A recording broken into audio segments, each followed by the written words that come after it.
नमस्कार मित्रांनो, कसे आहात सगळे? मस्त मजेत ना? S class education by Suhani मध्ये आपल्या सर्वांचं मनापासून स्वागत आहे. आज आपण पाहतोय 10th standard algebra lesson number 3 arithmetic progression, त्यामधीलच प्रॉब्लेम सेट 3 त्यातील पार्ट 3 आज आपण पाहतोय. आता याआधी आपण पार्ट 1 आणि पार्ट 2 मध्ये क्वेश्चन नंबर 1 आणि पार्ट 2 मध्ये क्वेश्चन नंबर 2 to 7 कंप्लीट केला आहे, सॉल्व्ह केला आहे. तर आज आपण या व्हिडिओमध्ये म्हणजेच पार्ट 3 मध्ये क्वेश्चन नंबर 8 पासून क्वेश्चन नंबर 14 पर्यंतचे आन्सर्स पाहणार आहोत. Okay, so let us start. परंतु त्याआधी जर तुम्ही पार्ट 1 आणि पार्ट 2 पाहिला नसेल तर या ठिकाणी एक छोटासा आयकॉन आहे ज्यावर क्लिक करून तुम्ही आधीचे व्हिडिओज पाहू शकता.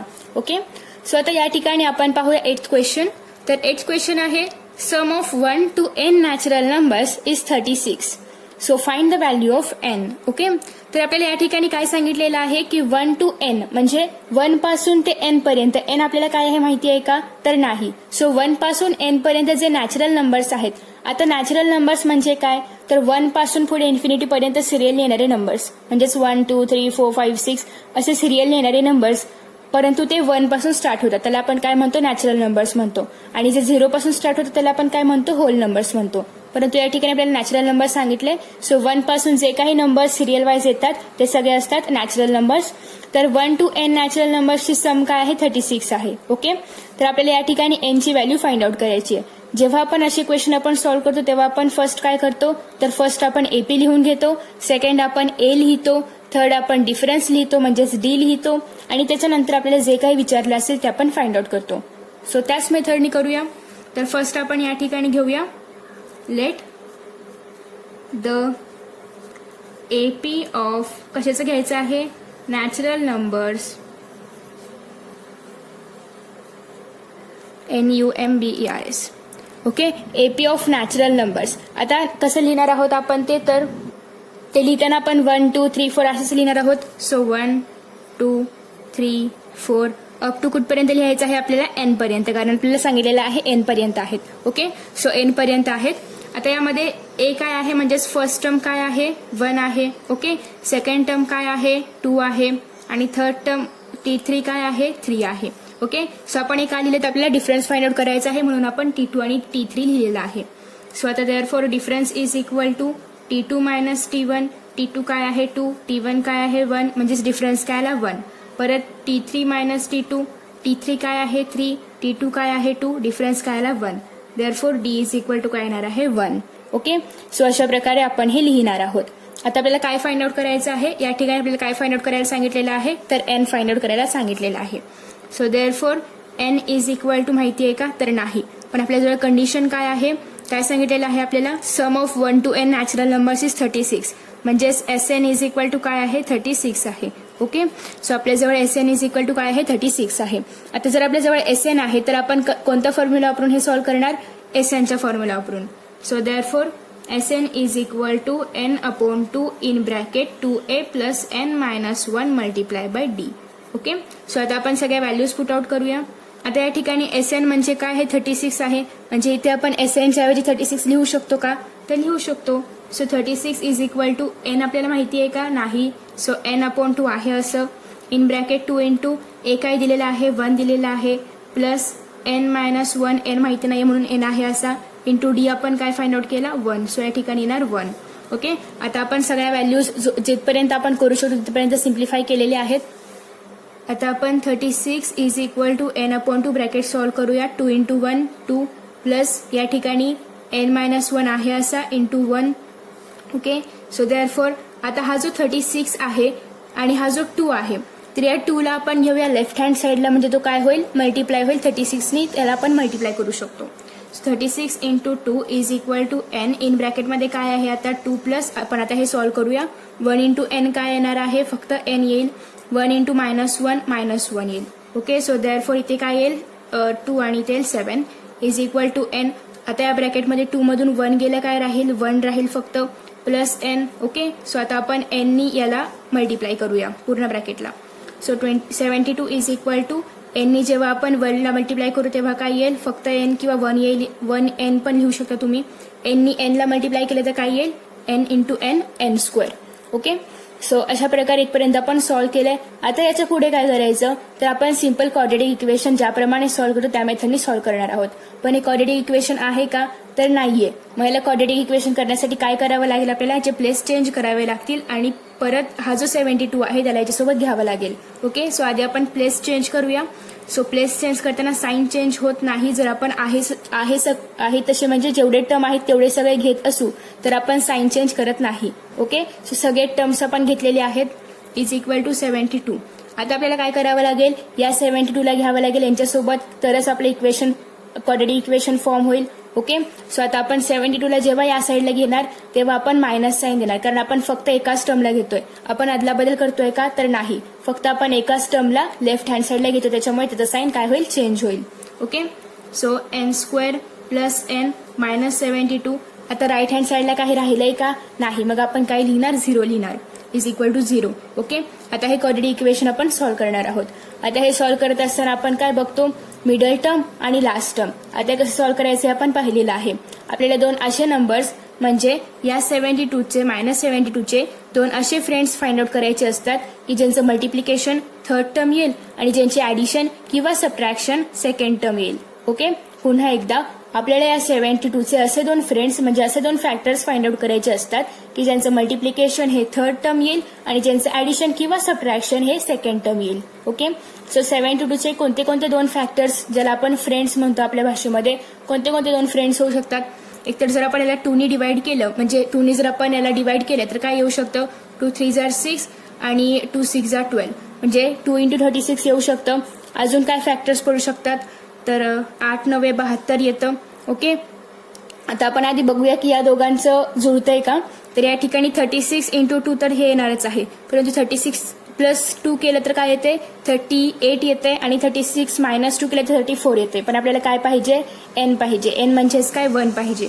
ओके कारण या ठिकाणी 1n येतो ज्याला आपण फक्त n म्हणतो. जर कोणतेही कोइफिशियंट नसेल तर आपण काय घेतो 1 घेतो म्हणजे या ठिकाणी दोघांचं ऍडिशन किंवा सबट्रॅक्शन 1 यायला पाहिजे. आता 9 8 72 येणारच आहे पण या दोघांचं ऍडिशन किंवा सबट्रॅक्शन 1 येते का ते आपण बघूया. 9 आणि 8 ऍड केले तर 17 येईल पण 9 मधून 8 जर गेले तर 1 येईल म्हणजे ही जोडी परफेक्ट आहे. ओके सो देअरफॉर पण आता आपण साईन कोणतं घ्यायचं तर मोठ्या नंबरला आपल्याला प्लस साईन घ्यावं लागेल कारण मिडल टर्म कसा आहे प्लसमध्ये आहे म्हणून आणि मग लहान टर्मला मायनस साईन घ्यावं लागेल कारण आपण सबट्रॅक्शन करतोय. So n² plus 9n minus 8n minus 72 is equal to 0. Okay so अशा प्रकारे आपल्या क्वाड्रॅटिक इक्वेशनचे फॅक्टर्स काढून झालेले आहेत. आता याच्यामध्ये आपण काय बघतो सेकंड आपला मूवीचा सेकंड पार्ट काय असतो तर 9n प्लस n² मधलं कॉमन आपल्याला फाइंड आउट करायचं असतं. तर n² आणि 9n मध्ये कॉमन काय आहे n कॉमन आहे. सो n ला आपण घेतो बाहेर ब्रॅकेटमध्ये आपण लिहितो इथला राहिलेला एक n प्लस इथे काय राहिलंय n गेल्यानंतर 9 राहिलंय सो 9.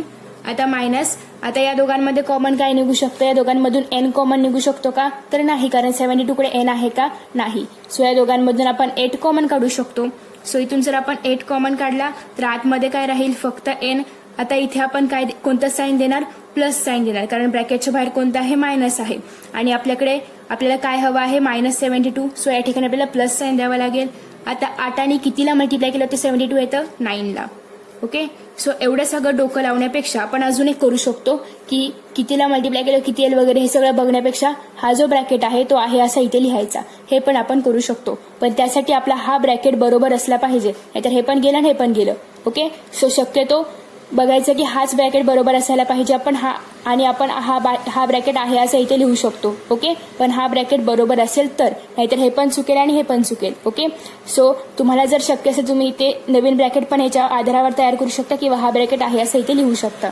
ओके सो आता आपण ह्याच्या पुढचं कसं सॉल्व्ह करतो. आता याचं पुढे सॉल्व्ह करताना आपण काय करतो हे जे काही सेम ब्रॅकेट आहेत म्हणजे n+9 जे काही ब्रॅकेट आहे तो आपण फर्स्ट लिहितो. सो n+9 झाला फर्स्ट ब्रॅकेट. आता सेकंड ब्रॅकेट कसं होईल जे काही उरलं सुरलं असेल ते आपण सेकंड ब्रॅकेटमध्ये लिहितो. मग ते काय उरले n-8 उरले तर ते कुठे येणार सेकंड ब्रॅकेटमध्ये येणार इज इक्वल टू 0 आहे असं. मग आता इथे दोन तयार होतात एकतर n+9 इज इक्वल टू 0 येतं किंवा n-8 इज इक्वल टू 0 येतं. ओके इथे ब्रॅकेट नाही दिला तरी चालेल नका देऊ इथे bracket. So therefore n+9 is equal to 0 मी हे स्टेप परत लिहिते तुम्ही लिहू नका कारण इथे मी ब्रॅकेट दिलेला आहे और n-8 is equal to 0. Okay so असे दोन परत एकदा दोन फॉर्म तयार होतील याचे. सो आता हे सॉल्व्ह करताना आपण कसं करणार, तर हा जो 9 आहे त्याला आपण घेतो अपोजिट साईडला, म्हणजेच राईट हँड साईडला. तर जेव्हा अपोजिट साईडला जाईल तेव्हा ते काय होईल, मायनस होईल. सो -9, किंवा आता इथे काय आहे, -8 आहे, म्हणजे अपोजिट साईडला गेल्यानंतर तो काय होईल, +8 होईल. म्हणजे एकतर n ची व्हॅल्यू -9 आहे किंवा n ची व्हॅल्यू +8 आहे.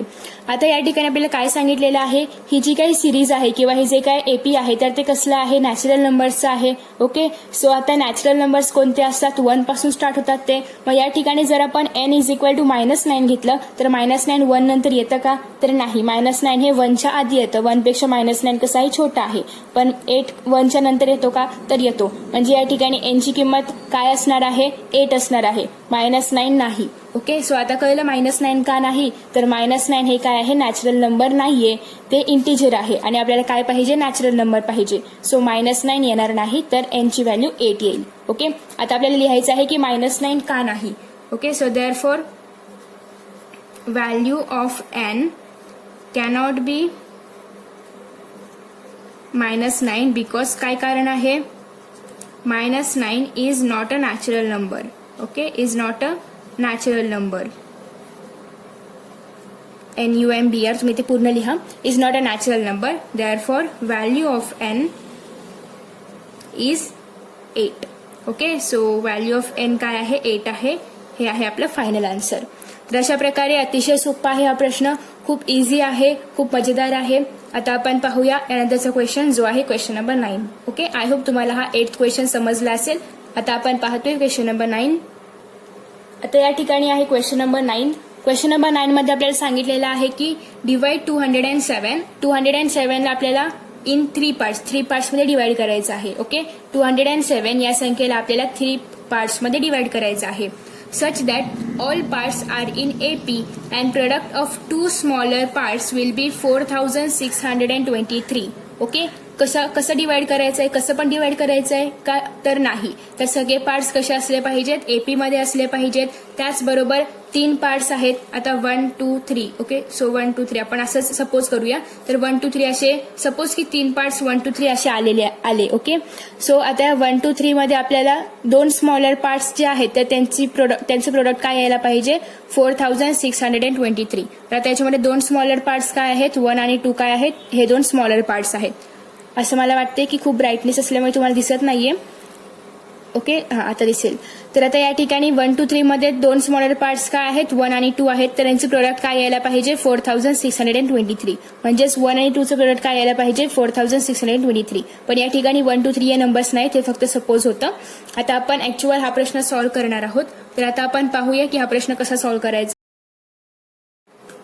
तर या ठिकाणी आता आपण पाहतोय 9th क्वेश्चन.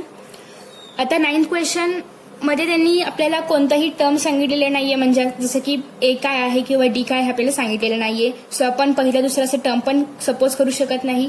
सो जेव्हा आपल्याला असे टर्म सपोज करायचे असतात तेव्हा आपल्याला जर 2 टर्म, म्हणजे आपण यादी पण बघितलं होतं की जर आपल्याला पहिलं टर्म घ्यायचं जर आपण ए घेतो, आपल्याला जर 2 टर्म असे सपोज करायचे असेल तर आपण पहिलं टर्म ए घेतो, दुसरं टर्म A+D घेतो, ए डिफरन्स ऍड केल्यानंतर आपल्याला दुसरं टर्म मिळतं. जर आपल्याला असे 3 टर्म सपोज करायचे असेल तर आपण आधी घेतो A-D, दुसरा टर्म घेतो A आणि तिसऱ्या टर्म मध्ये आपण A+D करतो.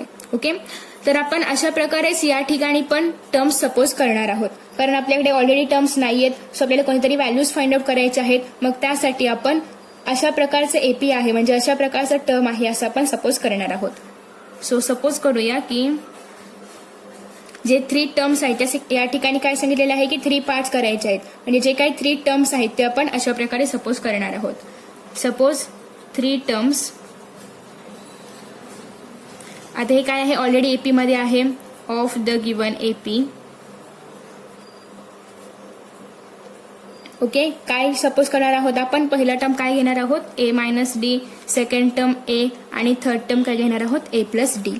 ओके, आता कंडिशन काय आहे की 207 ला आपल्याला 3 पार्ट्स मध्ये डिवाइड करायचं आहे की जेणेकरून सगळे पार्ट्स जे काय मिळणार आहेत तर त्यातील पहिले 2 जे काही छोटे पार्ट्स आहेत तर त्यांचं प्रोडक्ट काय असणार आहे, 4623 असं त्यांनी आपल्याला सांगितलेलं आहे. ओके, सो ते फाइंड आउट करण्यासाठी फर्स्ट आपल्याला या ठिकाणी ए ची व्हॅल्यू फाइंड आउट करावी लागेल. ओके, सो त्यासाठी आपल्याला काय करावं लागेल, या ठिकाणचे ऍडिशन इज इक्वल 207 घ्यावं लागेल कारण त्यात 207ला आपल्याला तीन पार्ट्समध्ये डिवाइड करायचं आहे, म्हणजेच या 3 पार्ट्सचे ॲडिशन काय असणार आहे, 207 असणार आहे. Okay, so therefore condition first काय आहे की a minus D plus A plus D या तिन्ही पार्ट्सची बेरीज काय असणार आहे, 207. सो तेव्हाच 207चं 3 पार्ट्समध्ये आपल्याला आपण डिवाइड करू शकतो. ओके, सो या ठिकाणी ए 3 वेळा आहेत, सो 3 ए येतील. इथे मायनस डी आहे, प्लस डी आहे, हे कट होतील कारण मायनस प्लस कट होतं, 0 येतं, इज इक्वल टू 207. आता इथे आपण ए ची व्हॅल्यू फाइंड आउट करण्यासाठी काय करू शकतो की 2007ला आपण 3ने डिवाइड करू शकतो. सो 3 1 जार 3, 3 6 जार 18, 2 आणि 7, 3 9 जार 27. So therefore A is equal to काय येणार आहे, 69. ओके, आता आपल्याला सेकंड कंडिशन काय दिली आपण बघूया. तर सेकंड कंडिशनमध्ये आहे की पहिल्या 2 टर्म्सचं प्रोडक्ट काय यायला पाहिजे, 4623 यायला पाहिजे. ओके, तर पहिल्या 2 टर्म्स आपण आधी कंडिशन लिहूया आणि मग पहिल्या 2 टर्म्स लिहूया. तर या ठिकाणी आपण कंडिशन लिहिताना असं लिहूया की प्रोडक्ट ऑफ 2 स्मॉलर टर्म्स, इथे पार्ट्स सांगितलेला आहे पण आपण टर्म्स लिहूया 4623. ओके, त्यांचे टर्म्स प्रोडक्ट काय आहे, 4623 आहे. ओके, सो आता आपण ते 2 टर्म्स लिहूया. तर या ठिकाणी स्मॉलर टर्म्स कोणते आहेत, पहिलं टर्म आणि दुसरं टर्म, म्हणजेच A minus D multiply by A is equal to 4623. Okay, so अशा प्रकारे अजून एक कंडिशन फॉर्म झाली आहे. आता आपल्याकडे यामध्ये ए ची व्हॅल्यू आहे, ऑलरेडी आपण फाइंड आउट केलेली आहे. सो आपण ए ची व्हॅल्यू या ठिकाणी पुट करूया. 69 minus D multiply by 69 is equal to 4623. आता हे 69 जे आहे त्याला आपण घेऊया राईट हँड साईडला, म्हणजे ते डिवाइड होईल. सो देअरफॉर इथे फक्त राहील 69 minus D is equal to 4623 upon 69. आता तुम्ही व्हिडिओ पॉज करून हा भागाकार करा. So 69 minus D is equal to, जेव्हा तुम्ही याला 3ने भागाल किंवा पुन्हा 23 येईल इथे खाली, मग परत तुम्ही 23ने भागा, तेव्हा हे सगळं जेव्हा तुमचा भागाकार होईल तेव्हा या ठिकाणी येईल 67. ओके, सो तुम्ही तो भागाकार करा कारण एक्झाममध्ये तुम्हाला करायचा आहे. तर आता या ठिकाणी 69 minus D is equal to 67 आहे. आता आपण एक करू शकतो की ह्या डी ला इकडे घेऊया म्हणजे तो प्लस होईल. ओके, आणि या 67ला आपण घेऊया लेफ्ट हँड साईडला म्हणजे तो या ठिकाणी सबट्रॅक्ट होईल. So 69 minus 67 is equal to D, therefore या ठिकाणी येईल 2 इज इक्वल टू डी, म्हणजेच डी ची व्हॅल्यू काय आलेली आहे, 2 आलेली आहे. ओके, सो आता आपल्याकडे ए ची व्हॅल्यू आहे, डी ची व्हॅल्यू आहे आणि आपण जे काही टर्म्स या ठिकाणी सपोज केले होते तर त्यामधल्या दोघांचीही व्हॅल्यू आपल्याला मिळालेली आहे. म्हणजे आता आपण टर्म्सची व्हॅल्यू आरामात काढू शकतो, म्हणजे टर्म्स आपण आरामात काढू शकतो. So therefore required 3 terms are, पहिलं टर्म काय असणार आहे, ए मायनस डी, दुसरं टर्म ए, तिसरं term A plus D. Okay, आता ए काय आहे 69 मायनस डी काय आहे 2, इथे या ठिकाणी 69च येईल फक्त आणि इथे 69 प्लस डी काय आहे 2. ओके, आता या ठिकाणी जेव्हा आपण यातून 2 जातील तेव्हा 67 येईल, इथे 69 येईल आणि इथे 71 येईल. ओके, म्हणजे आपल्याला जे काही 3 टर्म्स हवे आहेत तर ते आहे 67, 69 आणि 71. ओके, सो अशा प्रकारे हे 3 टर्म्स आहेत. सो आय होप की तुम्हाला हा क्वेश्चन पण समजला असेल. आता आपण पाहूया यानंतरचं क्वेश्चन जो आहे 11th क्वेश्चन. या क्वेश्चनमध्ये आपण फक्त ए आणि डी ची व्हॅल्यू फाइंड आउट केली, त्यासाठी 2 कंडिशनचा वापर केला आणि मग जे काही आपले टर्म्स आपण कन्सिडर केले होते त्यामध्ये या व्हॅल्यूज पुट केल्या आणि मग आपला टर्म एपी आपण काढलेला आहे. ओके, सो आता आपण पाहूया 10th क्वेश्चन. सो या ठिकाणी आहे 10th क्वेश्चन. 10th क्वेश्चनमध्ये आहे there are 37 terms in an AP. आपल्याला टर्म्स सांगितलेले आहेत की ते 37 आहेत. The sum of 3 terms place exactly at the middle. जे 3 टर्म्स मिडलमध्ये आहेत, एक्झॅक्टली मिडलमध्ये आहेत जे 3 टर्म्स, तर त्यांची सम काय आहे 2 to 5 आहे. जे 3 टर्म्स एक्झॅक्टली मिडलमध्ये आहेत त्यांची सम किती आहे 225 आहे. Okay, and the sum of last 3 terms, आणि जे शेवटचे 3 टर्म्स आहेत तर त्यांची बेरीज किती आहे 429 आहे. तर आपल्याला ते पूर्ण एपी फाइंड आउट करायचं आहे. ओके, सो आता आपण हा क्वेश्चन पण सॉल्व्ह करूया. आय होप तुम्हाला क्वेश्चन समजला असेल. कोणत्याही क्वेश्चनमध्ये फर्स्ट आपण काय करतो तर आपण आधी एपी लिहितो. So 10th question. आता आपण एपी लिहिताना सपोज करूया की suppose AP okay. So AP लिहिताना आपण सपोज करूया की या ठिकाणी T1 जो आहे तो आपल्याला माहिती आहे का, तर नाही. सो आपण T1, T2, T3, T4 असंच T37 पर्यंत एपी आहे असं आपण सपोज करूया. सो या ठिकाणी T1 फर्स्ट टर्म आहे, T2 सेकंड टर्म आहे, T3 थर्ड टर्म आहे, असं करत करत कितपर्यंत असणार आहे T37 पर्यंत. कारण या ठिकाणी ऑलरेडी सांगितले की 37 टर्म्स त्या एपी मध्ये आहेत, त्याच्यामुळे T7 पर्यंत असणार आहे. ओके. सो याच्यामध्ये काय काय दिलेलं आहे, तर एन म्हणजे नंबर ऑफ टर्म्स किती आहेत, या ठिकाणी 37 ऑलरेडी दिलेलं आहे आपल्याला क्वेश्चनमध्ये. आणि त्यानंतर आपल्याला 2 कंडिशन सांगितलेली आहेत. तर पहिली कंडिशन काय आहे, तर पहिली कंडिशन अशी आहे की sum of 3 terms placed exactly at the middle. Okay.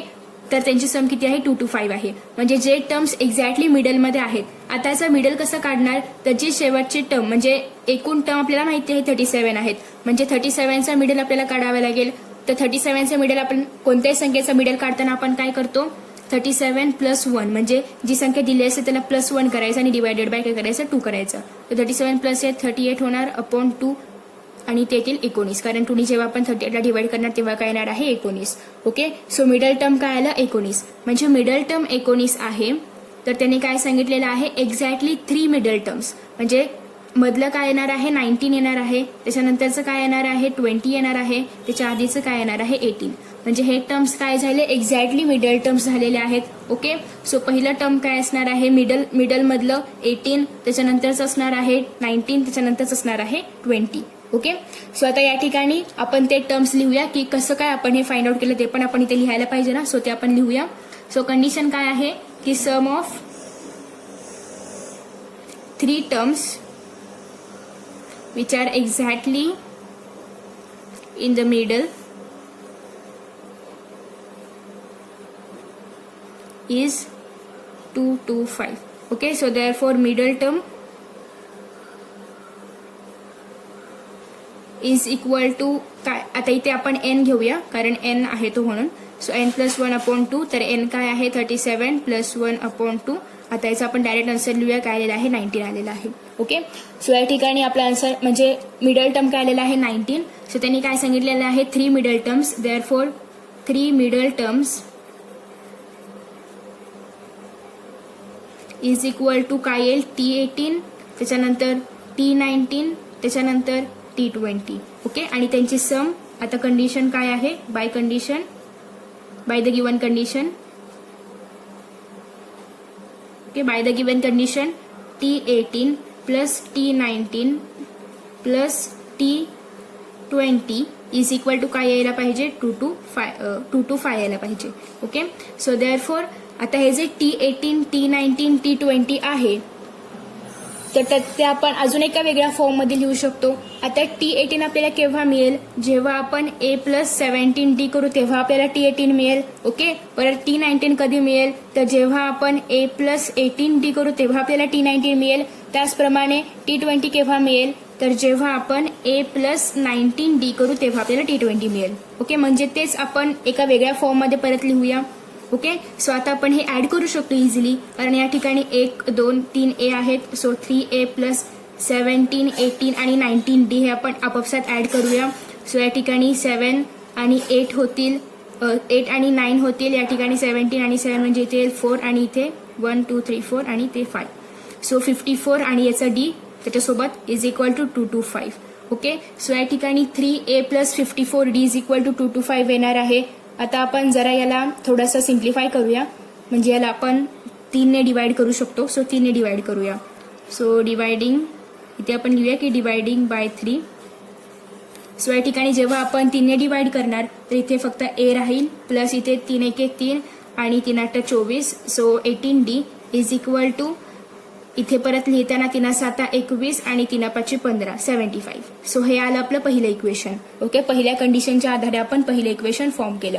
आता यानंतरची सेकंड कंडिशन काय आहे, तर इथे सांगितलेलं आहे की the sum of last 3 terms. आता शेवटचं टर्म काय सांगितलेलं आहे, शेवटचं टर्म काय आहे या ठिकाणी 37 आहे. म्हणजे 37च्या आधीचं टर्म असणार आहे 36, त्याच्या आधीचं 35 म्हणजे 35, 36 आणि 37 या 3 टर्म्सची सम काय सांगितलेली आहे 429. ओके. सो आपण ती पण कंडिशन लिहूया. तर या ठिकाणी सेकंड कंडिशन काय आहे ती आपण सविस्तर लिहूया की sum of last 3 terms of the given AP is 429. So therefore last terms काय आहेत T35 plus T36 plus T37 is equal to 429. आता आपण ह्याच टर्म्स या मेथडनी पण लिहू शकतो. सो लिहूया. आता T35 केव्हा येईल जेव्हा आपण A प्लस 34D करू तेव्हा. परत त्याचबरोबर A प्लस 35D केलं तर T36 येईल. परत A प्लस 36D केलं तर काय येईल T37 येईल इज इक्वल टू 429. ओके. आता आपण परत इथले पण सगळे A ऍड करूया. Sorry therefore 1 2 3. तर या ठिकाणी 3A प्लस यांची पण आपण ऍडिशन करूया. इथे आहे 34 आणि 36 केल्याने देतील 70 आणि 35 म्हणजे 105. So 105D is equal to 429. Okay. So आता याला पण आपण थोडंसं सिम्प्लिफाय करूया. म्हणजे या ठिकाणी आपण जर सगळ्याला 3 6 आणि ते सगळ्याला आपण 3 ने डिवाइड करूया. सो इथे लिहूया आपण की डिवायडिंग बाय 3. ओके. सो जेव्हा आपण सगळ्याला 3 ने डिवाइड करणार तेव्हा फर्स्ट ह्याच्यामध्ये फक्त A राहील कारण 3 ने आपण 3 लाच डिवाइड करतोय. सो या ठिकाणी राहील फक्त A प्लस इथे येईल 3 एके 3 3 त्रिक 9 आणि 3 5 15 35D इज इक्वल टू परत 3 एके 3 3 चौक 12 3 त्रिक 9 143. ओके. सो हे कुठलं येईल सेकंड इक्वेशन येईल. सो फर्स्ट इक्वेशन आलं सेकंड इक्वेशन आलं. जेव्हा आपल्याकडे 2 इक्वेशन असतात तेव्हा आपण काय करतो सिम्पल लिनियर इक्वेशन मेथडने ते आपण सॉल्व्ह करायचे. ओके. सो आता यामध्ये टर्म तर सेम आहे A आणि A जे टर्म आहे तर ते सेम आहे पण यांचं साईन पण सेम आहे. सो साईन सेम आहे तर आपल्याला काय करावं लागेल सबट्रॅक्शन करावं लागेल. सो इथे आपण लिहूया की subtracting equation 2 from equation 1. Okay. So equation 1 काय आहे या ठिकाणी A plus 18D is equal to काय आहे 75 आहे. Equation 2 A plus 35D is equal to 143. आता इथे आपण सबट्रॅक्शन करतोय मग साईन काय होतील सगळ्याचे चेंज होतील. आता हे दोघं एलिमिनेट होतील म्हणजे या ठिकाणी फक्त काय राहील जेव्हा आपण 18 मधून 35 वजा करू तेव्हा येतील 17. तर इथे साईन येईल -17D इज इक्वल टू जेव्हा आपण 143 मधून 75 करू तेव्हा या ठिकाणी राहतील इथे 6 आणि इथे 8 आणि इथे 6. सो या ठिकाणी राहतील -68. Okay. So -17D is equal to -68. दोघांकडे पण मायनस मायनस साईन आहे सो ते मायनस मायनस साईन आपण कट करूया म्हणजेच 17D therefore 17D is equal to राहतील 68. आता मी याच ठिकाणी करते तुम्ही मात्र नेक्स्ट पेजवरती करा. तर आता या ठिकाणी आहे 17D इज इक्वल टू 68. आता आपल्याला काय करायचं आहे D ची व्हॅल्यू फाइंड आउट करायची आहे. So D is equal to 68. हा 17 इथे जाईल डिवाइड होईल. सो देअरफॉर 17 एके 17 17 चौक 68. D इज इक्वल टू काय आलेला आहे 4 आलेला आहे म्हणजे D ची व्हॅल्यू काय आलेली आहे 4 आलेली आहे.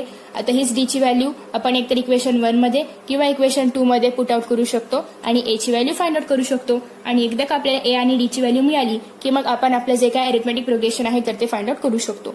सो आता आपण याच्या आधारावर A ची व्हॅल्यू फाइंड आउट करूया. So D is equal to काय होतं D इज इक्वल टू 4 होतं. हे लिहायचं नाहीये हे मी असंच लिहिलंय कारण ते मागच्या पानावरती होतं म्हणून. So therefore put D is equal to 4 in equation 1. तर या ठिकाणी इक्वेशन 1 होतं A plus 18D is equal to 74. 75 is equal to 75.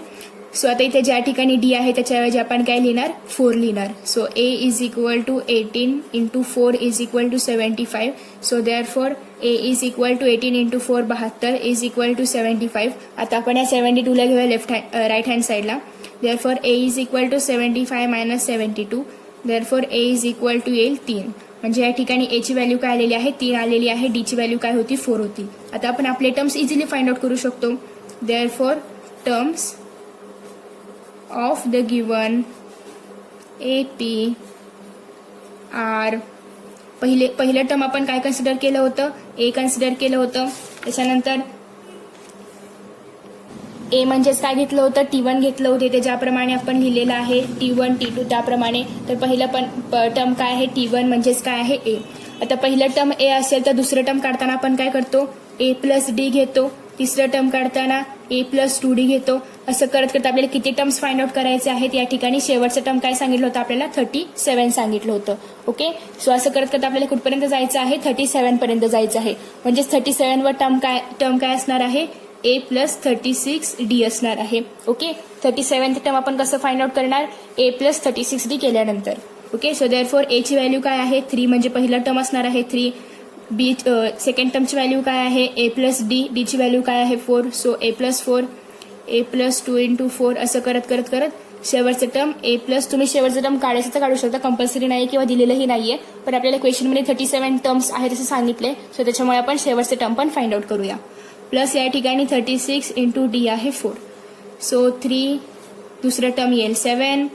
अरे इथे a ची व्हॅल्यू लिहायची होती, सॉरी, इथे 3 लिहायचं आहे. सो 3 प्लस 8 आणि 11 येईल इज इक्वल टू 36 चोक केल्यानंतर 24 4 2 12 12 आणि 144. सो 144 प्लस इथे पण 3 लिहायचं होतं, sorry. So 144 plus 3 is equal to येईल 147. म्हणजे शेवटचं टर्म काय आहे 147 आणि पहिली एपी अशा प्रकारे येणार आहे. तर अशा पद्धतीने आपण 10वं क्वेश्चन सॉल्व्ह केलं आहे. आता आपण पाहूया 11वा आणि 12वा क्वेश्चन, जे हॉट क्वेश्चन आहे परंतु ते खूप सोपं आहे. तुम्हाला परत असं वाटेल की एवढे सोपे क्वेश्चन हॉट क्वेश्चनमध्ये कसे काय आले, तर 11 12 13 खूप सोपं आहे. त्यातलं 12 आणि 13 एकमेकांवर डिपेंड आहे, सेम करायचं आहे. दोन्ही क्वेश्चन एकमेकांसारखेच आहेत, एकदम सेम आहेत. ओके, सो आपण आता 11वा क्वेश्चन करूया. खूप खूप सोपं आहे. तर आता आपण क्वेश्चन रीड करूया. 11वा क्वेश्चन आहे, इन द फर्स्ट टर्म पहिल्या टर्म मध्ये अँड एपी काय आहे इज ए. एपी काय आहे ए आहे. फर्स्ट टर्म काय आहे म्हणजेच ए आहे. Second term is B. Second term काय आहे बी आहे. आणि the last term is C. आणि शेवटचं टर्म काय आहे सी आहे. म्हणजेच टीएन इज इक्वल टू काय आहे 6 सी आहे. So then show that sum of all terms is in bracket A plus C in bracket B plus C minus 2a आणि खाली 2 in bracket B minus A. Okay, तर सगळ्या टर्म्सची सम काय आहे हे आहे असं आपल्याला दाखवायचं आहे. आणि तुम्हाला क्वेश्चन बघितल्यावर असं वाटेल की हे नेमकं काय आहे, एवढी मोठी सम कशी काय आली, तर ते अतिशय सोपं आहे. आता आपण ते करायला घेऊया. फक्त या ठिकाणी आपल्याला काय सांगितलं की पहिला टर्म ए आहे, दुसरा टर्म बी आहे आणि तिसरा टर्म सी आहे, सॉरी शेवटचा टर्म सी आहे. आणि सगळ्यांची सम काय येणार आहे एवढी येणार आहे हे आपल्याला दाखवायचं आहे. ओके, तर आता यामध्ये या क्वेश्चनमध्ये आपल्याला ए माहिती आहे, बी माहिती आहे, म्हणजेच ए माहिती आहे, सेकंड टर्म जो आहे तो बी माहिती आहे आणि लास्ट टर्म जो आहे तर तो सी आहे असं आपल्याला माहिती आहे. म्हणजे क्वेश्चनमधून कळलंय. तर आता यामध्ये एन काय आहे आपल्याला माहिती आहे का नाही. तर जेव्हा आपल्याला सम ही आहे जेव्हा दाखवायचं असेल तर त्यासाठी आपल्याला एन काढणं आवश्यक आहे. सो आधी आपण एन फाइंड आउट करूया. ओके,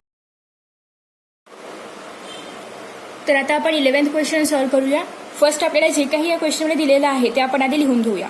तर या ठिकाणी आपल्याला असं सांगितलेलं आहे की फर्स्ट टर्म घ्यायचं आहे A. Okay, so T1 is equal to काय येणार आहे ए येणार आहे. ओके, सो आपण 11th क्वेश्चन या ठिकाणी सॉल्व्ह करतोय. इथे आपण 11th क्वेश्चनचा नंबर टाकूया आणि T1 आहे या ठिकाणी म्हणजेच ए आहे. T1 काय आहे ए आहे. त्याच्यानंतर या ठिकाणी T2 काय आहे बी आहे आणि TN म्हणजे लास्ट टर्म. ओके, जेव्हा लास्ट टर्म कोणता आहे आपल्याला माहिती नसतं, म्हणजे लास्ट टर्म कितवा आहे हे माहिती नसतं, तेव्हा आपण काय घेतो TN घेतो. So TN is equal to काय आहे सी आहे. आणि त्यानंतर आता त्यांनी सांगितलेलं आहे की सगळ्या टर्म्सची सम आहे, तर समच्या फॉर्म्युलामध्ये आपल्याला डी पण काढावं लागेल. आता डी म्हणजे काय तर T2 मायनस T1. सो या ठिकाणी आपण डी फाइंड आउट करूया. So D is equal to T2 minus T1. T2 काय आहे बी आहे, T1 काय आहे ए आहे.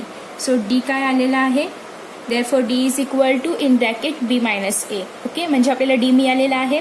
आता आपण काय फाइंड आउट करणार आहोत, एन काय आहे ते आपल्याला माहिती नाहीये, कारण एन काढल्याशिवाय आपण सम काय येईल हे सांगू शकत नाही. सो आधी आपण एन फाइंड आउट करूया. त्यासाठी आपण आपल्या नेहमीचा फॉर्म्युला वापरूया. TN is equal to A plus N minus 1 multiply by D. आता या ठिकाणी TN माहिती आपल्याला काय आहे सी. सो या TNच्या ऐवजी आपण सी लिहूया. C is equal to H आहे प्लस एन माहिती आहे का नाही. या ठिकाणी डी काय फाइंड आउट केला आहे आपण बी मायनस ए. सो डीच्या जागी बी मायनस ए लिहायचं. ओके, आता यानंतर याच्यामध्ये आपण काय काय सॉल्व्ह करू शकतो, तर या ठिकाणी फर्स्ट आपण एकतर हा ब्रॅकेट सॉल्व्ह करू शकतो. सो तो ब्रॅकेट आपण सॉल्व्ह करूया. तर त्यासाठी आपल्याला आधी एननी बी मायनस एला मल्टिप्लाय करावं लागेल आणि मग आपण -1नी बी मायनस एला मल्टिप्लाय करणार आहोत. So first N in bracket B minus A आणि त्यानंतर -1 in bracket B minus A. Okay, so आता हे सॉल्व करताना आपण हा जो ब्रॅकेट आहे हा आहे असाच ठेवूया, कारण परत पुढे जेव्हा आपण सॉल्व करणार तर हा ब्रॅकेट परत आपल्याला, जर आपण आता सॉल्व केला तर परत आपल्याला परत हा ब्रॅकेट बनवावा लागेल. सो शक्यतो हा ब्रॅकेट नाही सॉल्व केला तर चालेल. प्लस एन बी मायनस ए. आता या ठिकाणी हे आपण सॉल्व करू शकतो, तर इथे काय येईल मायनस बी प्लस ए, कारण minus minus plus 1a 1b येईल, पण आपण 1 नाही लिहिलं तरी चालतो. सो मी फक्त मायनस बी आणि प्लस ए एवढंच लिहिलंय. तर आता या ठिकाणी इथे पण ए आहे, इथे पण ए आहे. सो हे ए आरामात ॲड होऊ शकतात. सो आता आपण ह्या ए ला जवळ घेऊया आणि ॲड करून टाकूया. So C is equal to A plus N in bracket B minus A minus B. Okay, so therefore C is equal to 2a plus n in bracket b minus a minus b. आता इथे जे काही ब्रॅकेटच्या बाहेर आहेत, म्हणजे 2a असेल किंवा minus बी असेल, तर ह्यांना आपण घेऊया लेफ्ट हँड साईडला. ओके, जेव्हा ते लेफ्ट हँड साईडला जातील तेव्हा त्याचे सगळे साईन जे आहेत ते चेंज होतील, म्हणजे minus 2a plus B is equal to N B minus A. Okay, so आता आपल्याला काय काढायचं आहे, याच्यामधून एन फाइंड आउट करायचं आहे. सो आपण एनला इथेच ठेवूया आणि हा जो काही ब्रॅकेट आहे बी मायनस एचा, त्याला आपण घेऊया लेफ्ट हँड साईडला. आता हा ब्रॅकेट जेव्हा आपण लेफ्ट हँड साईडला घेऊ तेव्हा तो काय होईल, डिनॉमिनेटरमध्ये जाईल. Okay, so therefore C minus 2a plus B upon येईल B minus A is equal to येणार आहे एन. ओके, सो आता आपण हे परत सिम्प्लिफाय किंवा सॉल्व करण्यापेक्षा एनची व्हॅल्यू आहे अशीच ठेवणार आहोत आणि आता पुढे आपण सम फाइंड आउट करायला घेणार आहोत. ओके, सो एनची व्हॅल्यू आपल्याला मिळालेली आहे. आता या ठिकाणी जेव्हा आपण सम फाइंड आउट करणार तर त्यासाठी आपण 2 फॉर्म्युले वापरतो. तर त्यामधला जो पहिला फॉर्म्युला आहे जो आपण नेहमी वापरतो तर तो आहे N upon 2a plus N minus 1 multiply by D.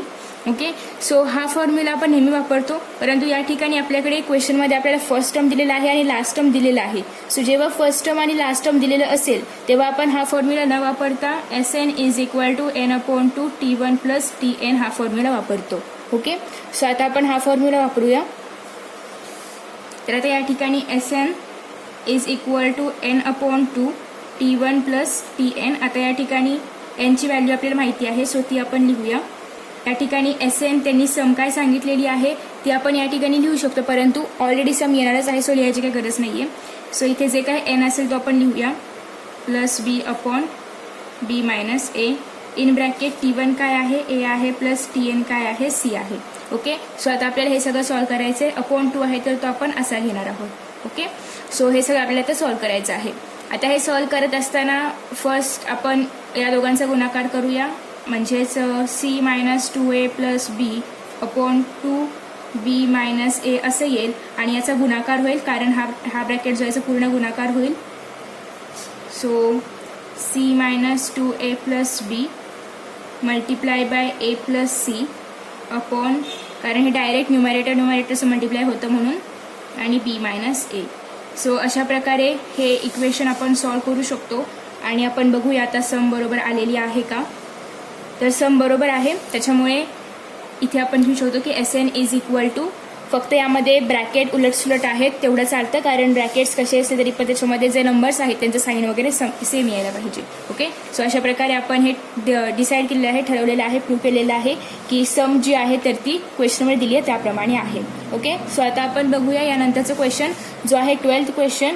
So 12th question आणि 13th क्वेश्चन जो आहे तर दोघंही सेमच आहेत, सेम पद्धतीने आपण ते सॉल्व करणार आहोत आणि खूप सोपे आहेत. तुम्हाला खूप मजा येणार आहे हे दोन्ही क्वेश्चन सॉल्व करताना. So let us solve it.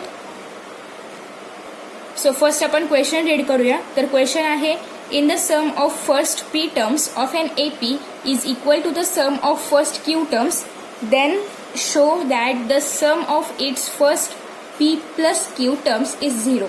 तर या ठिकाणी असं सांगितलेलं आहे की sum of first p terms म्हणजे पहिले जे काही p टर्म्स आहेत, एक AP आहे त्यामधले पहिले जे काही p टर्म्स आहेत तर त्यांची सम ही इक्वल आहे q टर्म्सच्या सम बरोबर. ओके, सो दोघांची सम कशी आहे, इक्वल आहे. सो आपल्याला हे शो करायचं आहे की सम ऑफ फर्स्ट PQ म्हणजे PQ या दोघांची, या दोन टर्म्सची जी काही सम आहे तर ती काय आहे, 0 आहे, हे आपल्याला दाखवायचं आहे. आणि त्यांनी एक सांगितलेलं आहे की P आणि Q हे दोघं इक्वल नसायला पाहिजेत. ओके, हे दोघं कसे आहेत, नॉट इक्वल आहेत. P is not equal to Q. Okay, हे एक अजून एक कंडिशन आहे. तर आता आपण हा क्वेश्चन सॉल्व करूया. खूप इझी आहे. आतापर्यंत आपण जसे क्वेश्चन सॉल्व केले त्या पद्धतीचेच आहेत, फक्त याच्यामध्ये आपल्याला न्यूमेरिकल्सच्या ऐवजी व्हेरिएबल्स यूज करायचे आहेत. सो फर्स्ट आपण यामध्ये जे सांगितलेलं आहे ते लिहूया. तर या ठिकाणी यांनी ए किंवा डी काय आहे ते सांगितलेलं नाहीये.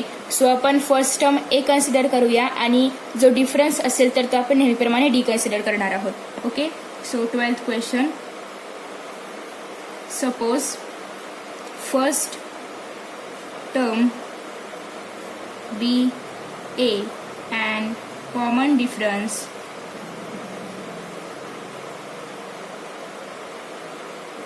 कॉमन डिफरन्सला आपण दरवेळी काय घेतो, डीच घेतो.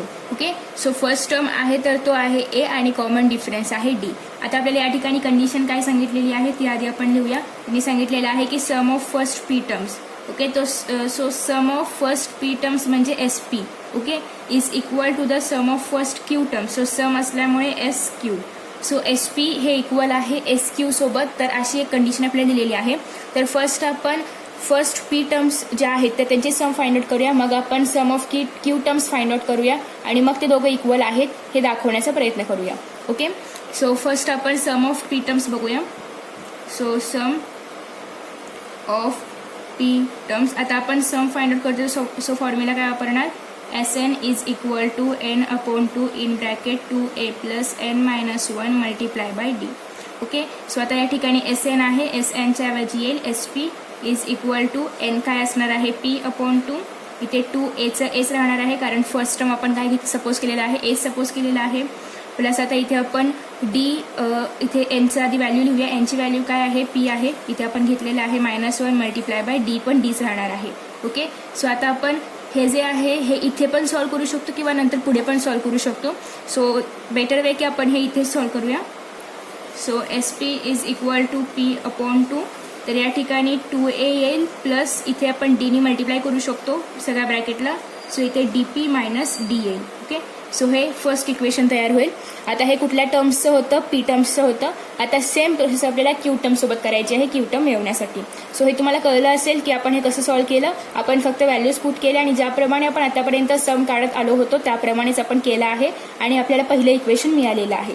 आता सेकंड इक्वेशन आपण इथे सम ऑफ पी टर्म्सच्या ऐवजी क्यू टर्म्स लिहिणार आहोत. सेम सॉल्व्ह करणार आहोत आणि सगळ्यात महत्त्वाचं म्हणजे फक्त आपण पीच्या जागी क्यू लिहिलं तरीही आपल्याला सेम इक्वेशन मिळणार आहे. ओके. सो इथे आपण लिहूया सिमिलरली सम ऑफ. आता कोणतं घेणार आहोत आपण Q terms. Okay. Sum of Q terms.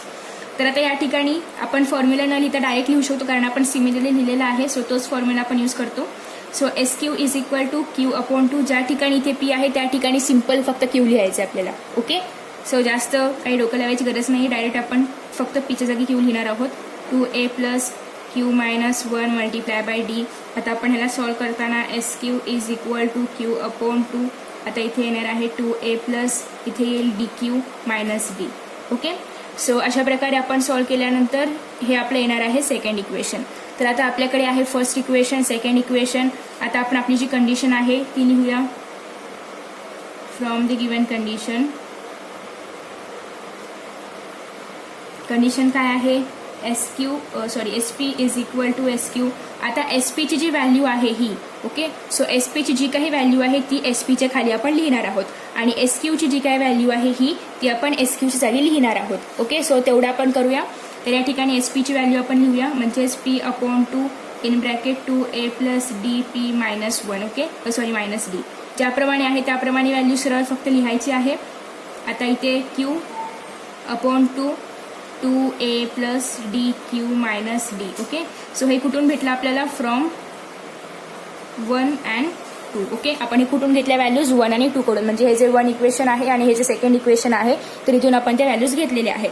आता यामध्ये आपण सिम्पल सॉल्व्ह करतो. ज्याप्रमाणे आपण इक्वल असताना सॉल्व्ह करतो तसंच आपण सॉल्व्ह करणार आहोत. तर फर्स्ट आपण हे आहे की हा जो काही पी आहे आणि हा जो काही क्यू आहे याला आपण जरा मुक्त करूया. म्हणजेच इथे आपण असं घेऊया की half into P. Half into P म्हणजेच काय होणार आहे P upon to. So half into P 2a plus D P minus D आहे असं इज इक्वल टू इथे पण हाफ इंटू क्यू. या क्यूला पण आपण जरा मुक्त करूया. So 2a plus D Q minus D. Okay. So आता जेव्हा आपण इथे पण हाफ सेम आहे म्हणजे दोन्हीकडे जे काही सेम असेल ते कट होतं. सो इथे पण हाफ आहे इथे पण हाफ आहे याला आपण कट करूया. ओके. म्हणजे आता इथून 2 गेलेला आहे. सो फक्त काय राहिलं पी आणि तो ब्रॅकेट आणि क्यू आणि हा ब्रॅकेट. ओके. सो तेच आपण परत खाली लिहूया. देअरफॉर हे गणित जरी खूप मोठं असलं तरी समजायला खूप सोपं आहे. मी दुसरं पेज घेते. आता आपण इथे इथून पुढे या पेजवर कंटिन्यू करूया. ओके, सो आता इथे काय राहिलेलं आहे, P2a plus DP minus D is equal to Q2a plus DQ minus D. Okay, so एवढं राहिलेलं आहे. आता आपण काय करायचं आहे, तर हे जे काही दोन ब्रॅकेट्स आहेत ते आपण वेगळे सोडवायचे आहेत. ओके, ब्रॅकेट्समधून हे सगळ्यांना बाहेर काढायचं आहे. तर त्यासाठी आधी आपल्याला Pने या पूर्ण ब्रॅकेटला आणि Qने या पूर्ण ब्रॅकेटला मल्टिप्लाय करावं लागेल. सो करूया. आता Pने सगळ्याला आपण मल्टिप्लाय करणार, म्हणजेच काय करणार, त्या सगळ्यांसोबत P लिहून टाकायचा. ओके, सो इथे काय येणार, 2AP प्लस D, इथे ऑलरेडी P आहे, P आणि P काय होईल, P² मायनस इथे काय येणार, DP. ओके, सेम इथे पण सगळ्यांसोबत Q लिहून टाकायचा. Okay, so 2AQ plus DQ, 2Q असल्यामुळे square minus DQ. Okay, so simple आपण सगळ्यांसोबत Q लिहिलेला आहे. आता काय करायचं आहे आपल्याला, आता हा जो काही म्हणजे इथे जे काही सगळे टर्म्स आहेत तर त्या सगळ्यांना आपल्याला घ्यायचं आहे एकाच कुठल्या तरी साईडला.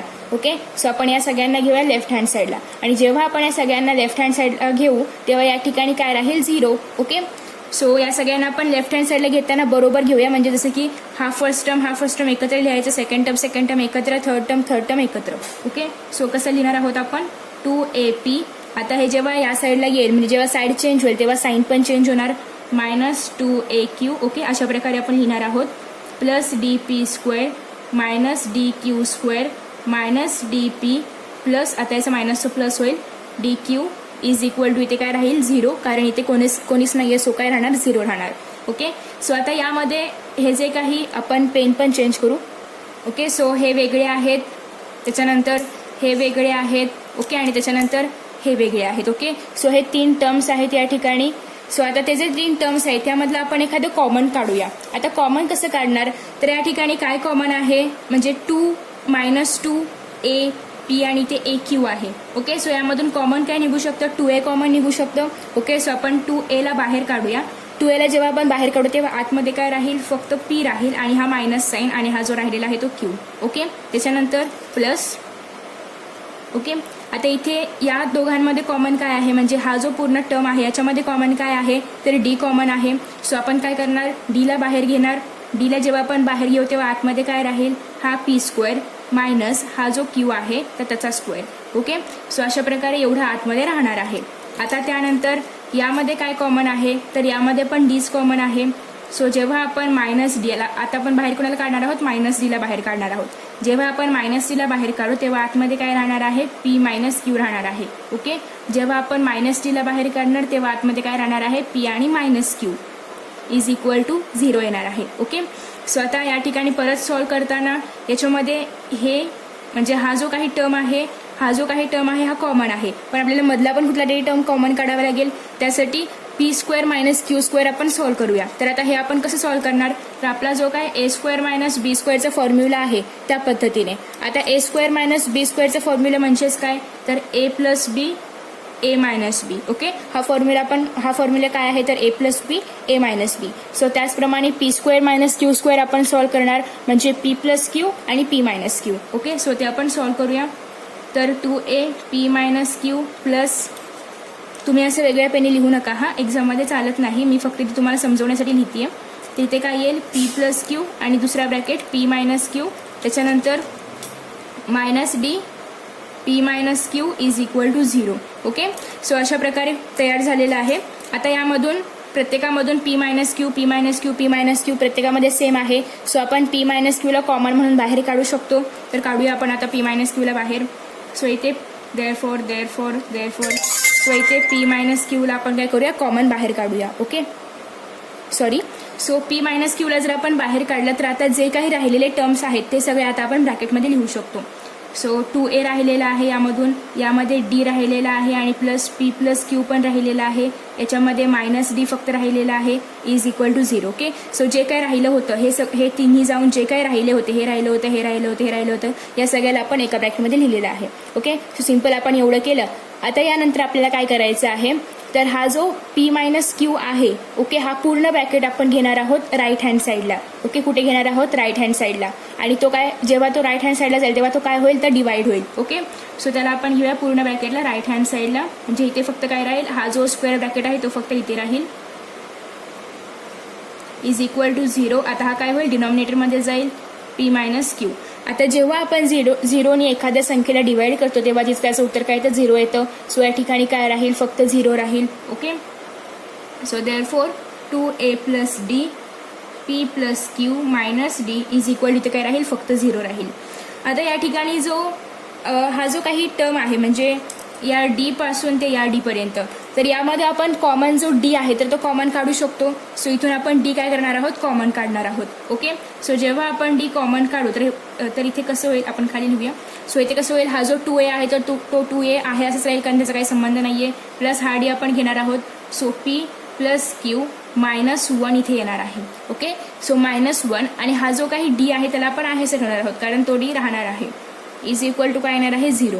ओके, सो अशा प्रकारे हे एक इक्वेशन अजून एक फॉर्म होईल. आता आपले फर्स्ट 2 इक्वेशन झालेले आहेत. आता याला आपण काय नाव देऊया, थर्ड इक्वेशन देऊया. ओके, सो हे कुठलं आहे, थर्ड इक्वेशन आहे. ओके, सो अशा प्रकारे आपल्याकडे किती आहेत, 3 इक्वेशन आहेत. ओके, आता आपल्याला काय काढायचं आहे की सम फाइंड आउट करायची आहे.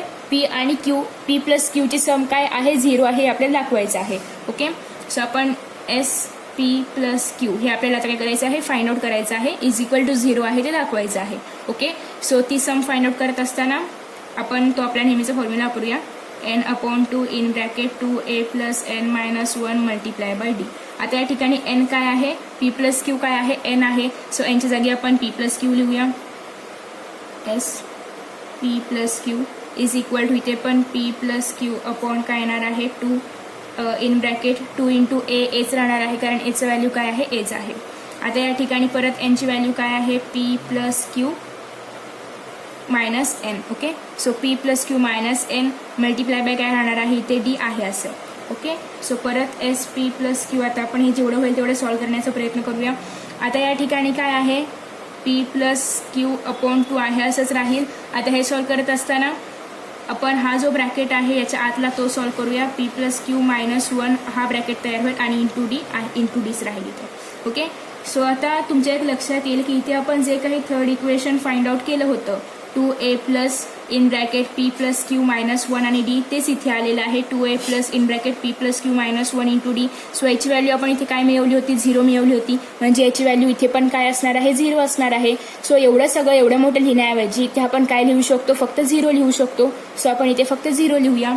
म्हणजेच इथे काय येईल, p plus Q upon 2 into काय येईल, 0 येईल. ओके, सो आता जेव्हा आपण एखाद्या संख्येला 0ने गुणतो किंवा 0शी गुणाकार करतो तेव्हा त्या संख्येचं उत्तर काय येतं, 0 येतं. म्हणजे या ठिकाणी याचं पूर्णचं उत्तर काय येणार आहे, 0 येणार आहे. ओके, सो आता आपण काय लिहूया, p plus Q is equal to 0 कारण या पूर्णचं उत्तर काय येणार आहे, 0 येणार आहे. तर अशा प्रकारे आपण sum of first p plus Q टर्म्सचा आन्सर काय आणलेला आहे, 0 आणलेला आहे. त्याच्यामुळे आपण हे प्रूव्ह केलंय. ओके, एवढं साधं सोपं गणित होतं हे. याच्यामध्ये फक्त आपल्याला p आणि q याची फक्त जरा प्लेस वगैरे व्यवस्थित बघायची होती आणि शेवटी आपल्याला हे आन्सर मिळवायचं होतं काही करून कारण याचं आपलं काय केलं होतं, 0 आपण ऑलरेडी याची व्हॅल्यू आपण फाइंड आउट केली होती. सो हे 0 या ठिकाणी येईपर्यंत आपल्याला धडपड करायची होती आणि मग आपला आन्सर फायनली भेटलेला आहे की त्याचं उत्तर काय यायला पाहिजे होतं, 0 यायला पाहिजे होतं, जे आलेलं आहे. आता सेम हीच प्रोसेस, हीच मेथड सेम हेच घ्यायचं आहे 13th क्वेश्चनमध्ये. फक्त याच्यामध्ये m आणि n सांगितलं आहे आणि 12th क्वेश्चनमध्ये आपल्याला p आणि q सांगितलं होतं. ओके, सो आता आपण 13th क्वेश्चन बघूया. सेम आहे, एकदम सेम टू सेम आहे. आता आपण क्वेश्चन रीड करूया. तर या ठिकाणी क्वेश्चन आहे, if n times the mth term of an AP is equal to nth times nth term then show that the m plus nth term of the AP is 0. Okay, थोडा changes आहे, तो एकदम minute आहे, बाकी सगळं same आहे. तर या ठिकाणी काय सांगितलेलं आहे की m times the mth term of an AP म्हणजे एक AP आहे त्यामधला जो mth टर्म आहे is equal to the n times nth term. Okay, आणि तो इक्वल आहे nth टर्म सोबत. सो ते आपल्याला दाखवायचं आहे. आणि m प्लस nth टर्म जो काय आपण टर्म फाइंड आउट करू, m प्लस m टर्म आणि n टर्म, तर या दोघांची बेरीज काय असणार आहे, 0 असणार आहे. तर ते या ठिकाणी आपल्याला प्रूव्ह करायचं आहे. ओके, तर या ठिकाणी पण आपल्याला a किंवा d काय आहे ते सांगितलेलं नाहीये. सो आपण a आणि d सपोज म्हणजेच a म्हणजे फर्स्ट टर्म आणि d म्हणजे कॉमन डिफरन्स सपोज करणार आहोत, a आणि d, ज्याप्रमाणे आपण क्वेश्चन नंबर 12 मध्ये केलं होतं. So let first term be a and common difference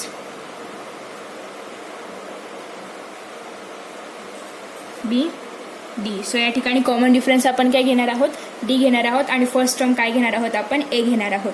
आता आपल्याला कंडिशन काय सांगितलेली आहे ती आपण लिहिणार आहोत. तर कंडिशन या ठिकाणी सांगितलेली आहे की एम प्लस एन म्हणजे mth टर्म जो असेल आणि nth टर्म जो असेल तर यांचं इक्वल काय होणार आहे, हे काय असणार आहेत, इक्वल होणार आहेत.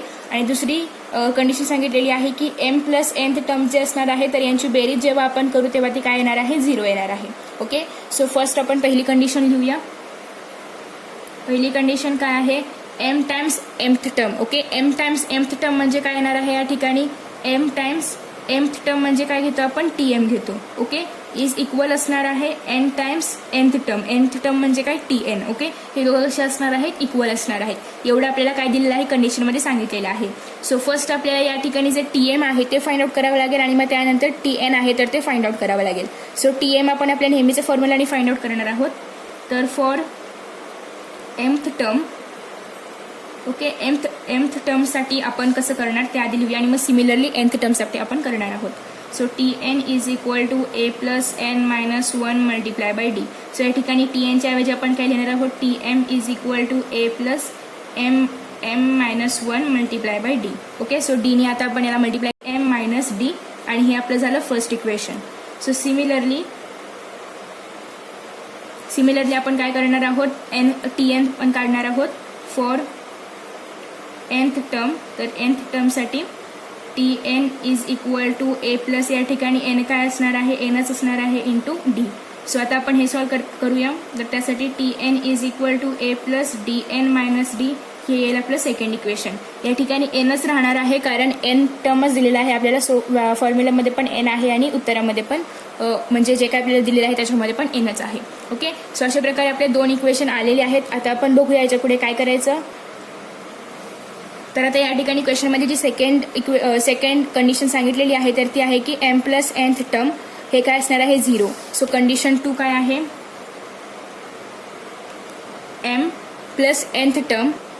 पण त्याआधी आपण हे दाखवूया की हे दोघं इक्वल आहेत. सो आधी आपण पहिली कंडिशन घेऊया मग आपण दुसरी कंडिशन करूया. सो पहिल्या कंडिशनमध्ये tm जे आहे तर त्याचं व्हॅल्यू काय आलेली आहे, a plus dm minus d. So tmच्या ऐवजी आपण हे व्हॅल्यू लिहू शकतो. सो ती व्हॅल्यू आपण लिहूया. सो m आणि त्याच्या ब्रॅकेटमध्ये a plus dm minus d is equal to असणार आहे n आणि त्याच्या ब्रॅकेटमध्ये जी tnची व्हॅल्यू आहे तर ती इथे दिलेली आहे ती a plus dn minus d. आता आपण हे नेहमीप्रमाणे सॉल्व करणार आहोत. ज्याप्रमाणे आपण क्वेश्चन नंबर 12 मध्ये सॉल्व केलं होतं त्याप्रमाणे आपण हे सॉल्व करणार आहोत. सो देअरफॉर इथे जे काही आपण एमनी सगळ्याला काय करतो, मल्टिप्लाय करतो. सो सगळ्यामध्ये आपण काय लिहिणार आहोत, एम ॲड करणार आहोत. सो इथे येईल am plus dm square minus dm is equal to an plus dn square minus dn. Okay. सगळ्याला काय करायचं आहे, आपल्याला nनी मल्टिप्लाय करायचं आहे. सो आता या ठिकाणी परत आपण जे हा जो काही पूर्ण टर्म आहे तर त्याला आपण कुठे घेणार आहोत, लेफ्ट हँड साईडला घेणार आहोत. म्हणजे या ठिकाणी परत काय येणार आहे, 0 येणार आहे. ओके. सो घेऊया आपण आणि ते घेताना सगळे जे आहेत ते जवळजवळ लिहिणार आहोत. सो am आणि an येईल plus dm square minus dn square minus dm plus dn is equal to या ठिकाणी येईल 0. ओके. सो आता यामध्ये जे कॉमन टर्म्स आहेत तर ते आपण बघूया. सो या दोघांमधलं कॉमन, या दोघांमधलं कॉमन आणि या दोघांमधलं कॉमन आपल्याला घ्यायचं आहे. ओके. सो आता या दोघांमधून कॉमन काय येईल, तर इथे पण a आहे आणि इथे पण a आहे. सो a ला आपण बाहेर घेऊया आणि आतमध्ये जे राहील ते आपण लिहूया. ओके. सो त्यानंतर यामध्ये कॉमन काय आहे, तर इथे पण d आहे आणि इथे पण d आहे. म्हणजे d काय झालं, दोघांमध्ये कॉमन झालं. सो d ला आपण बाहेर काढूया आणि आतमध्ये काय राहील, इथला m स्क्वेअर मधला मायनस आहे आणि इथला n स्क्वेअर. ओके. सो इथे परत मायनसचं साईन येईल आणि इथे या दोघांमध्ये काय कॉमन आहे, इथे पण d आहे, इथे पण d कॉमन आहे. सो मायनस d आतमध्ये m plus n is equal to इथे 0 आहे असं राहील. ओके. सो आधी आपण हा ब्रॅकेट सॉल्व करूया. सो हा ब्रॅकेट आपण नेहमीप्रमाणे a स्क्वेअर मायनस b स्क्वेअरचा फॉर्म्युला वापरणार आहोत is equal to a plus b आणि a minus b. Okay. So therefore am minus n इथे परत घ्यायचा आहे प्लस, त्याच्यानंतर इथे d हा ब्रॅकेट आपण सॉल्व करणार आहोत. म्हणजे इथे आधी येईल m प्लस n आणि m minus n minus d हा आहे असं. आता इथे जेव्हा मायनस d मधून हे जे आहेत त्यांना जेव्हा आपण आतमध्ये येणार तेव्हा इथे काय येणार आहे, m minus n is equal to 0. कारण दोघांचं जेव्हा आपण मल्टिप्लिकेशन करू तेव्हा इथे काय येणार आहे, साईन मायनस साईन येणार आहे. ओके. सो देअरफॉर इथे पण मायनस साईन येईल कारण आपण या दोघांचं मल्टिप्लाय करणार आहोत तेव्हा आपल्याला प्लस मिळायला पाहिजे. सो इथे पण मायनस येईल आणि इथे पण मायनस येईल. आता याच्यामध्ये m minus N M minus N M minus N काय आहे कॉमन आहे. सो देअरफॉर ए हा जो काय m मायनस एन आहे याला आपण कॉमनमध्ये लिहिणार आहोत. सो आधी आपण m मायनस एन लिहूया. मग जे उरलेलं आहे तर ते a plus D M plus N minus D is equal to या साईडला जो 0 आहे तर तो आहे असा येईल. ओके. सो आता याच्यामध्ये आपण m मायनस एनला कुठे घेणार आहोत राईट हँड साईडला, म्हणजे ते इथे काय होईल डिवाइड होईल. सो देअरफॉर इथे a plus D M plus N minus D राहील is equal to O upon M minus N येईल. आता सॉरी 0 अपॉन येणार आहे. तर इथे जे 0 अपॉन एम मायनस एन आहे तर याला जेव्हा आपण कुठल्या पण संख्येला 0ने आपण डिवाइड करणार तर उत्तर काय येणार आहे 0. So therefore a plus D M plus N minus D is equal to काय येणार आहे इथे 0 येणार आहे.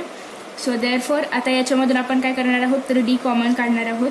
सो a प्लस इथे जो एम प्लस एन इथे काय येईल -1 येईल आणि मल्टिप्लाय बाय डी आहे असं येईल इज इक्वल टू 0 येणार आहे. ओके. सो हे जे इक्वेशन तयार झालेलं आहे आपले किती नंबरचं इक्वेशन येईल 3rd नंबरचं, कारण फर्स्ट आणि सेकंड आपण ऑलरेडी केलेलं आहे. सो हे आलेलं आहे आपलं 3rd नंबरचं इक्वेशन. ओके. काय आहे a plus M plus N -1 multiply by D. Okay. So हे आलेलं आहे आपलं 3rd इक्वेशन. आता आपल्याला काय सांगितलेली आहे दुसरी कंडिशन, तर m प्लस nth टर्म जे आहे तर त्याचं बेरीज काय त्याची सम काय येणार आहे 0 येणार आहे. ओके. सो इथे आपण घेऊया की सम नाही सांगितले त्यांनी, ऑलरेडी सम दिलेली आहे. So m plus nth term for m plus nth टर्मसाठी tn is equal to a plus n -1 multiply by D. So या ठिकाणी tnच्या ऐवजी काय येणार आहे m प्लस एन, कारण n काय आहे m प्लस एन आहे इज इक्वल टू a आहे असं, प्लस या ठिकाणी nच्या ऐवजी काय येणार आहे m प्लस एन -1 येणार आहे multiply by D. Okay. So आता a plus m plus N -1 into D हे जे काय इक्वेशन आहे हेच इक्वेशन इथे पण सेम आहे. मग याची व्हॅल्यू काय होती ते 0. So therefore m plus N is equal to काय येणार आहे 0. सो अशा प्रकारे आपण 3rd क्वेश्चनची जी काही 0 व्हॅल्यू आपल्याला दाखवायची होती तर ती आपण दाखवलेली आहे. तर अशा प्रकारे 13th क्वेश्चन आपण सॉल्व्ह केला आहे. अतिशय सोपा होता. आता आपण पाहूया 14th क्वेश्चन. तर 14th क्वेश्चन पण खूप सोपा आहे. आपल्याला फक्त याच्यामध्ये जे बॉक्स आहेत तर ते फिल आउट करायचे आहेत. आपण लगेचच पाहूया क्वेश्चन कसा सॉल्व्ह करायचा. तर या ठिकाणी सांगितलेलं आहे ₹1000 is invested at 10% simple interest. Check at the end of every year if the total interest amount is in AP. If this is an AP, then find interest amount after 20 years and complete the following activity. तर या ठिकाणी काय सांगितलेलं आहे की ₹1000 जे आहेत ते 10% सिम्पल इंटरेस्टने आपण इन्व्हेस्ट केलेली आहेत. ओके. तर जे काही आपल्याला टोटल इंटरेस्ट अमाऊंट जी मिळणार आहे प्रत्येक वर्षाच्या शेवटी तर ती एपीमध्ये आहे. ओके. एपीमध्ये आहे का नाही ते आपल्याला चेक करायचं आहे. आणि जर ती एपीमध्ये असेल तर आपल्याला 20 वर्षानंतर जे काही इंटरेस्टची अमाऊंट आपल्याला मिळणार आहे तर ते फाइंड आउट करायचं आहे आणि ही जी काही ॲक्टिव्हिटी आहे तर ते सॉल्व्ह करायचं आहे. सो आपल्याला फर्स्ट हे बघावं लागेल की आपल्याला जे काही अमाऊंट मिळते आहे तर ती एपीमध्ये आहे का हे आपल्याला आधी चेक करावं लागेल. ओके. सो फर्स्ट याने सांगितलेलं आहे simple interest formula P into R into N upon 100. Okay. सेकंडमध्ये फर्स्ट इयर्स आपल्याला इंटरेस्ट फाइंड आउट करायचं आहे. सो 1000 इंटू 10 इंटू 1 आहे. आता आपण डिवाइड करूया 0 कट होतील, हे पण 0 कट होतील. सो 10 इंटू 10 काय येतात 100. ओके. सो 10 इंटू 10 100 येतात. सो पहिल्या याचं इंटरेस्ट काय येणार आहे 100 येणार आहे. दुसऱ्या याच्यामध्ये 2 इयरसाठी सेम, फक्त या ठिकाणी n काय आहे 2 येणार आहे कारण नंबर ऑफ पिरियड काय आहे 2 आहे. सो इथे पण 0 कट होतील. सो 10 100 आणि 100 गुणिले 2 म्हणजे 200 येतील. सो ह्या बॉक्समध्ये आपण काय लिहिणार 200 लिहिणार. ओके. त्यानंतर आता इथे पण सेम येईल. इथे पहिलं इथे 1000 येईल कारण पी काय आहे आपलं प्रिन्सिपल काय आहे 1000 आहे. रेट ऑफ इंटरेस्ट आर काय आहे 10 आहे म्हणजे दुसऱ्या बॉक्समध्ये ते 10 येईल आणि नंबर ऑफ इयर्स काय आहे 3 म्हणजे तिसऱ्या बॉक्समध्ये 3 येईल म्हणजे 1000 इंटू 10 अपॉन 3 आणि जेव्हा आपण डिवाइड करू तेव्हा 300 येणार आहे. सो इथे 100 आहे, इथे 200, इथे 300 आहे म्हणजे सगळं कसं आहे एपीमध्ये आहे. सो चौथ्या इयरला काय होईल 400, 5व्या इयरला 500 होईल, 6व्या इयरला काय होईल 600 होईल. ओके. सो आता इथे आपल्याला डी फाइंड आउट करायचं आहे. सो हे झालं T1, हे झालं T2, हे झालं T3. So D is equal to काय येतं T2 मायनस T1. सो या ठिकाणी T2 काय आहे 200 मायनस T1 काय आहे 100 म्हणजेच डी काय आलेलं आहे 100 आलेलं आहे. परत T3 मायनस T2, T3 काय आहे 300 मायनस T2 काय आहे 200 म्हणजे डी काय आलं 100 म्हणजे डीची व्हॅल्यू काय येते 100 येते. ओके. आता इथे ए काय आहे फर्स्ट टर्म काय आहे 100. ओके. सो डी पण 100 आहे, फर्स्ट टर्म पण 100 आहे. आता त्यानंतर काय सांगितलेलं आहे म्हणजे हे जे काही अमाऊंट आहे तर ती कशी आहे AP मध्ये आहे असं याचा अर्थ झाला. आता amount of simple interest after 20 years. मग 20 इयर्स नंतर आपल्याला काय अमाऊंट मिळणार आहे इंटरेस्टच्या स्वरूपात, तर ते फाइंड आउट करण्यासाठी आपण आपला नेहमीचा फॉर्म्युला वापरणार. TN = A + N - 1 × D. आता या ठिकाणी TN म्हणजेच काय आहे T20 आहे, A काय आहे 100 आहे, प्लस N काय आहे 20 आहे, -1 आहे, असं D काय येणार आहे 100 येणार आहे. ओके, सो आता आपण हे सॉल्व्ह करूया. त्यासाठी इथे काय येईल आपण परत लिहूया ते TN = 100 + N 20 - 1 × 100. सो या ठिकाणी 20 - 1 19 येईल इंटू 100 + 100. सो इथे 19 × 100 म्हणजे 1900 + 100. सो 1900 + 100 म्हणजे काय येईल या ठिकाणी 200. सो T20 = काय येणार आहे 200 म्हणजे या ठिकाणी काय येईल 200. मग इथे पण काय येईल 200. तर अशा प्रकारे आपण हे सॉल्व्ह केलेलं आहे. आय होप तुम्हाला हे कळलं असेल. हे खूप सोपं आहे. ज्याप्रमाणे आपण आतापर्यंतचे एक्झाम्पल्स पाहिले त्यावरतीच हे आधारलेलं आहे. सो फ्रेंड्स, अशा प्रकारे आपण या ठिकाणी प्रॉब्लेम सेट 3 पूर्ण कंप्लीट केला आहे. त्याचे आपण 3 पार्ट्स केले होते, पार्ट 1, पार्ट 2 आणि पार्ट 3. तर फायनली या पार्टमध्ये हा कंप्लीट झालेला आहे. सो आय होप तुम्हाला हा पूर्ण प्रॅक्टिस सेट प्रॉब्लेम सेट समजला असेल. So thank you for watching this video. यांसारखे अनेक व्हिडिओज पाहण्यासाठी चॅनलला सबस्क्राईब करा, नोटिफिकेशन बेल आयकॉनवर क्लिक करा, म्हणजेच मी जेव्हा यांसारखे नवीन व्हिडिओज अपलोड करेल तेव्हा तुम्हाला त्याचं नोटिफिकेशन मिळत राहील. टिंग टिंग. सो फ्रेंड्स, जर तुम्हाला हा व्हिडिओ आवडला असेल तर लाईक, शेअर, कमेंट करा. थँक्यू. Bye bye.